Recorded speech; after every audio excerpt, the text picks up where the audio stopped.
conférence de presse mooy association des restaurateurs de Thiès mu ëmb nag daanaka restaurant yi nekk Thiès yépp bokk na ci restaurant yooyu pour ngeen xam ko mooy Sarafina resto bi nga xamante ni fi la ñu nekk di defee conférence de presse bi bokk na ci Sams resto bokk na ci également Madiba restaurant bokk na ci coin des VIP bokk na ci Damels 1 ak 2 bokk na ci Paradis restaurant bokk na ci également La Place Time complexe Janken restaurant bokk na ci Kawsara restaurant Kawsara complexe Thiès restaurant ak résidence Lat Dior donc restaurant yi ñu lim yëpp ñi nga xamante ni ñoo ngi fekk na leen Thiès tey ñëw nañ teew mooy ñi ngeen gis ñoom ñëpp c'est des gérants de restaurant ñu ñëw daje fii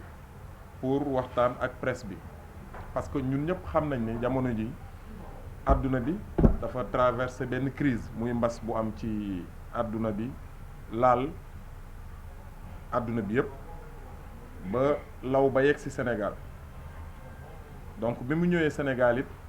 ñëpp xam nañ ni impacté na bu baax secteur bi nga xamante ni ñun ci lañ nekk di évoluer muy secteur hôtellerie ak restauration rawatina nag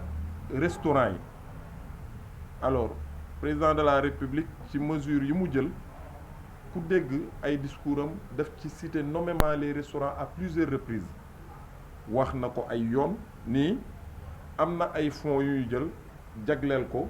ñi nga xamante ni ñoom ñooy yëngu ci wàllu restaurant parce que umpale wuñ ñu ne bi mbas mi amee dañ ñu wax ne nañu maintenir suñuy personnel maanaam bu ñu dàqee nañu téye personnel yi bu ñu leen di fay même bu dee 70% lañ leen di fay ñu fay leen ko te continuer téye leen alors ñëpp xam nañ ne ci période bi ñu génn amuñu ay entrée d'argent parce que liggéey bi doxul te ci condition yooyu la ñu continuer maintenir personnel bi maintenir charge yi c'est-à-dire kenn ku ci nekk ci ñun gérant yi da ngay dem importer ji xaalis feneen indi pour mën a gérer sa personnel gérer say charge mais ba fii ñuy wax ak yéen wax nañ ñu ne ñu restaurant yi mën nañu redémarrer mais ñaari dërëm laa la wax ñaari dërëm kenn ci ñun ñii jotu ko ci te su fekkonte ni sax jotuñu ko ci am yaakaar ne dinañ ci jot sax mu tane mais selon service régional bu tourisme maanaam nee nañu restaurant yi nga xamante ni ñoom la ñu prévoir pour jox leen ci ndimbal yooyu mooy les restaurants touristiques nag ñoom dañu ciblé parce que bu fekkonte ni restaurant touristique dafa am benn papier bu koy illustrer ñu ne papier bii moom ngay am pour nekk restaurant touristique mu tane mais dañu toog rek def seeni désignation daal di tudd ay restaurant fii biir Thiès wax ne restaurant yooyu ñoom ñooy ay restaurant touristique alors que restaurant yooyu benn restaurant du ci restaurant bu sénégalais moom c'est-à-dire ñun ñi nga xamante ni ñun ñoo nekk Sénégal jël suñu ay moyens mënoon dem defi leneen investir ko créer des milliers d'emplois parce que restauration ñëpp xam nañ ni chaîne la au-delà de serveuse beeg cuisinière beeg fast-foodier bi ak gardien bi mais wër leen ci marché yi ngeen xool ku ngeen romb mi ngi teg ay ginaaram amul kum ko jaay parce que ñun ñoo koy jënd su ngeen demee ci daral bi ñun ñooy dem jëndi xar yi su ngeen demee marché ñun ñooy dem écouler marchandise u commerçant bi donc tey mën nañu wax ne mënatuñu avancer centimètre parce que amuñu ko ci loolu nag la ñuy interpeller le président de la République parce que mënuñu annoncer un peu partout qu'ils ont dégagé des milliards ne dañ koy allouer au monde de la restauration te ñun gisuñu xaalis dégguñu xaalis ci conditions yooyu ñu bëgguñu ubbiloo nan la ñuy ubbee lan la ñuy ubbee ñoo nañu woon nañu maintenir suñu personnel di leen fay ñu ngi leen di fay amatuñu dara donc dañu bëgg su fekkente ne moyens yi dañ koy wax maanaam naxuñu ñu c'est des moyens qui sont là c'est des fonds qui sont disponibles nañ ko génne ñu jox ñu ko te ñu bàyyi beddi et puis ñan la ñuy beddi mooy ñun sénégalais ñan la ñuy jàppale c'est des étrangers on ne veut pas citer parce que nous sommes vraiment corrects bëgguñu dugg ci yenn détails yi mais ñi ñu prévoir pour jox leen du ñu ay sénégalais donc loolu moo ñu dajale tey te fas suñu yéene teggi suñu tànk na ministre du tourisme xam ne fonds yi ñu wax ne dañ koy allouer monde restauration en tout cas ñun Thiès gisaguñ ci benn 15 te nag soxla nañ ko parce que buñ ko amul du ñu mën a reprendre beneen bi ci des mooy depuis bi Covid bi duggee fii ba léegi ñun restaurant yi lu ñu mën ci xeex bi sóob nañ ci suñu loxo kenn ku ci nekk ci niveau bi nga ko mënee accompagner nañ état bi ba ñu yegg si ba fii donc nag état na am reconnaissance ñu ne delloo ñu vraiment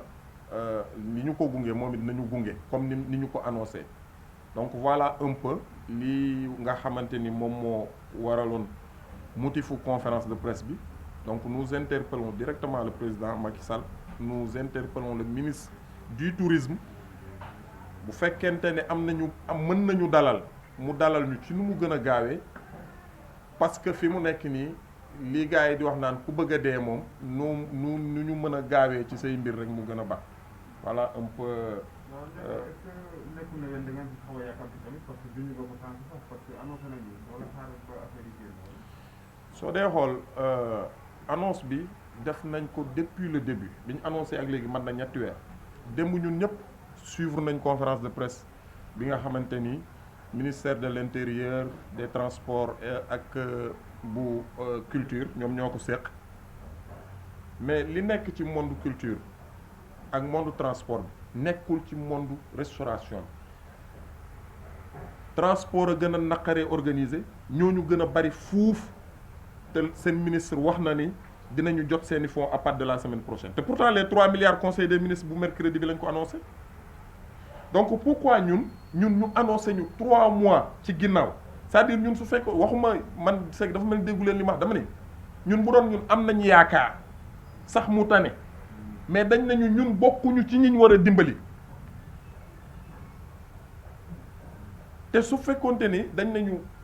yéen vous n'êtes pas réglementaire vous n'êtes pas légal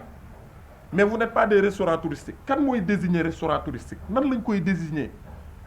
nañu actualiser entre temps ay bailleurs dañu jug ubbi seeni restaurant mais fii tey ku fi toog fii ñu toog nii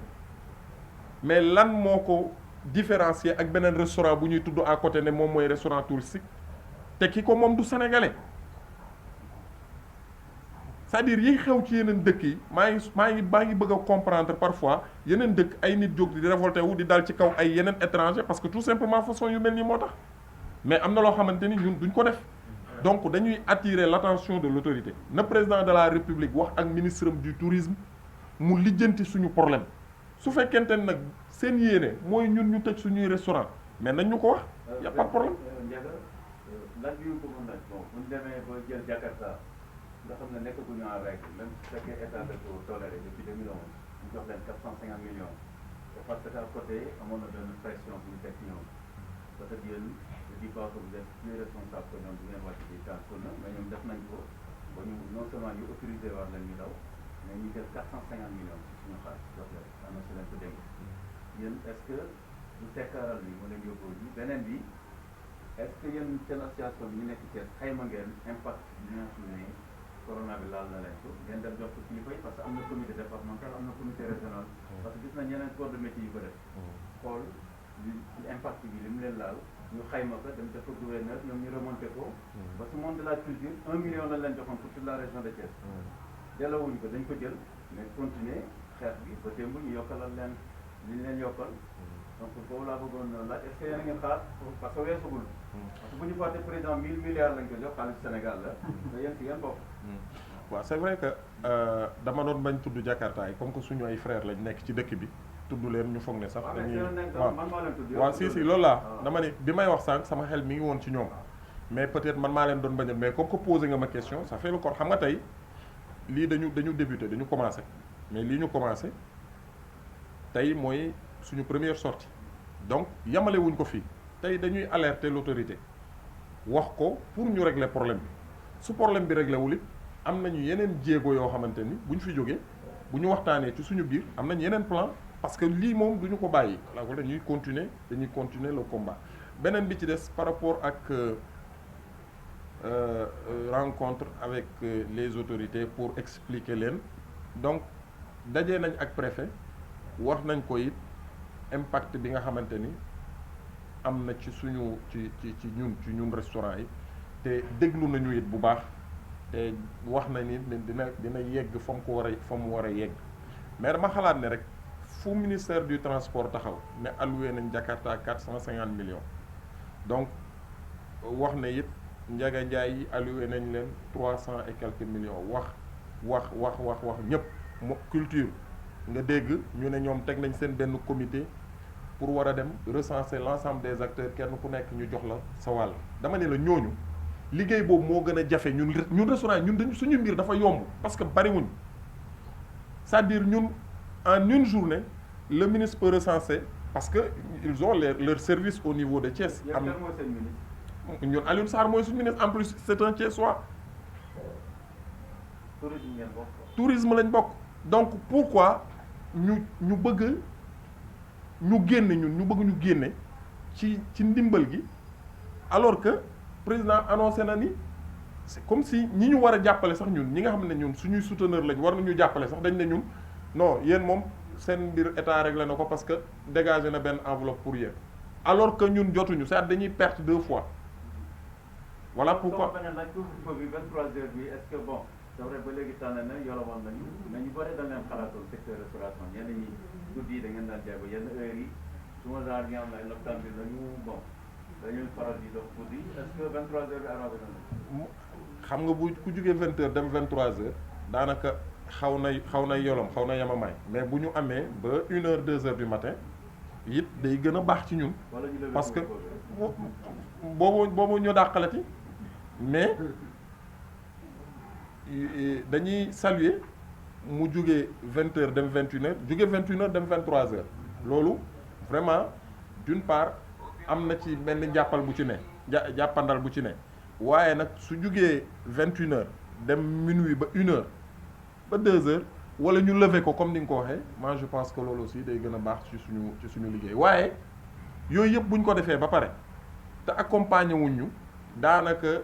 fa ñu tëdd la ñuy tëdd rek dañu ñu nag ñooñu noonu ñoo yem